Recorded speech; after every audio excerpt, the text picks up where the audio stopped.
salamin, kailan ba niya aaminin? Ngayong araw, tatalakayin natin ang isang usapang siguradong kapupulutan ng inspirasyon at paghanga. Pag-usapan natin ang sikat na Filipino girl group na BENI, at kung magkano na nga ba ang kinikita nila ngayon. Siguradong mapapamangha kayo sa revelasyong ito. Tara, alamin natin ang buong detalye. Panoorin ang buong video. Kumusta mga idol? Mayroon naman tayong bagong chika sa inyo. Bago yan, welcome sa channel ni Mr. JV. Paano nga ba nagsimula ang BENI, na kilala rin dati bilang Star Hunt Academy Girls o SHA Girls, ay isang Filipino girl group na nabuo noong 2019, sa pamamagitan ng Star Hunt Academy ng ABS-CBN. Binubuo ang grupo ng 8 miyembro, sina Jonah, Aya, Maloy, Colette, Gwen, Mika, Sheena, at Stacy. Ayon sa mga balita, opisyal na nagdebo ang grupo noong June 11, 2021 sa kanilang single na Born to Win, pagkatapos ng 2 taong pagsasanay sa ilalim ng Star Hunt Academy. Ang kanilang pag-angat bago pa man ang kanilang debut, naglabas na ang grupo ng preview single na pinamagatang Coconut Knot noong November 2020. Mula noon, nakakuha na sila ng malawak na pagkilala at tinawag na Nation's Girl Group, dahil sa kanilang significant impact sa publiko at sa Philippine pop music. Sila ang kauna-unahang Filipino pop group na may pinakamaraming monthly listeners sa Spotify at nangunguna sa Billboard Philippine Song Chart. May natamong rin silang tagumpay, na kauna-unahang nakatanggap ng Billboard Philippines Women in Music Rising Star Award noong June 9, 2024. Nakapasok ang BENI sa Top Artists Global Charts ng Spotify sa 190th place, kung kaya't sila ang unang Filipino artist na nakamit ang record na ito. Sila rin ang naging unang Filipino act na nanguna sa Spotify Philippine Daily Chart noong June 14, kung saan naunahan pa nila si Taylor Swift. Mas lalo pa silang sumikat ngayon dahil sa kanilang hit song na Nakaka-LSS, Ang Pantropiko, at Salamin. Ito ang mga katanungan ng karamihan, kung magkano nga ba ang kanilang kinikita. Ayon sa aming source, ang unang income ng BENI ay ang streaming. Sila ang most streamed OPM artist na mayroong 54 million monthly listeners sa Spotify. Pagdating sa streaming, ang pwedeng kinikita ng isang artist ay nasa $0.003 hanggang $0.005 per stream ng isang kanta.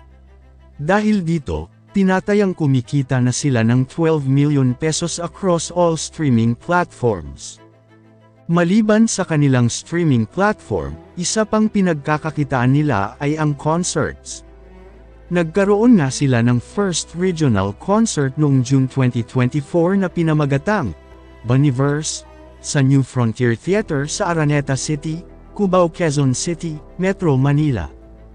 Ang ticket sa naturang concert ay nagkakahalaga ng 700 piso hanggang 5,000 piso. Kung kalkulahin natin, maaari silang kumita ng approximately 64 million pesos kada gabi sa kanilang 3 nights concert na BENIverse.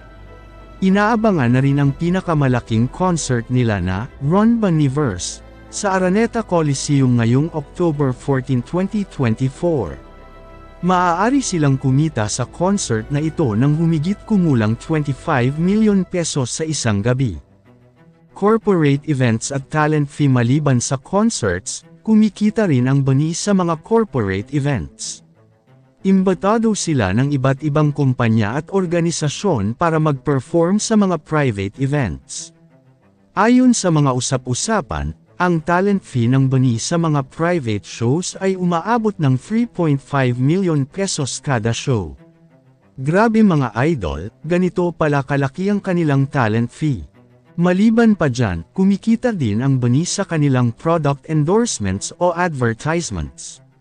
Bago lang, naging ambassador sila ng Shopee, at ayon sa kontrata, umabot sa 35 million pesos ang bayad sa kanila ng Shopee para sa isang taon. At hindi pa dyan, kumikita din ang Bani sa merchandise na mahigit 1 million pesos kada buwan. Sa kasalukuyan, ang P-pop girl group na Bani ay may estimated net worth na around 60 million pesos. Kita nyo naman, napaka-successful ng grupong ito. Mula nang sila'y nagsimula noong 2021, 3 taon pa lang at ganito na sila ka-successful. Imagine, 3 taon pa lang yan, how much more sa future concerts, events, and endorsements. Paano naman kung 5 to 10 years from now kung walang magbabago sa kanila, aba ibang level na ang mga ito. So ayan mga idol, mapa sana all na lang tayo sa kanila. Ganyan pala katagumpay ang Bani, truly inspiring, di ba? Kayo mga idol, ano ang masasabi nyo sa chika topic natin ngayon? At syempre bago tayo magtapos sa ating video, ay inaanyayahan ko kayo na mag-like sa ating Facebook at mag-subscribe na rin sa YouTube, dahil malaking tulong na ito sa pag-grow ng aking channel, upang mas lalo pa ako na magsipag sa pag-upload ng mga videos na kagaya nito. Hindi naman ako nagmamakaawa sa inyo mga idol, pero sana maawa na kayo. Hanggang dito na lang ang ating video, maraming salamat sa inyong pagtambay, bye-bye!